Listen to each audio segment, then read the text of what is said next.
fins a dia d'avui disposàvem de 7 canals temàtics i ara doncs avui incorporem aquest nou canal terminològic de Ciències de la Vida.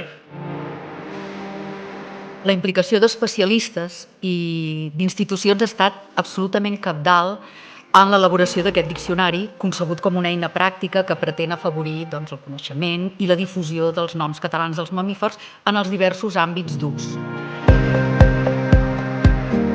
Avui que presentem el canal Vida, ens agradaria, en primer lloc, que el féssiu vostre, que fos una eina útil per tots els que sou avui aquí i continuant per tots els professionals i usuaris que pugueu conèixer, que el puguin fer servir. Totes les persones que utilitzen, i m'atreveixo a dir que estimen la terminologia de les ciències de la vida.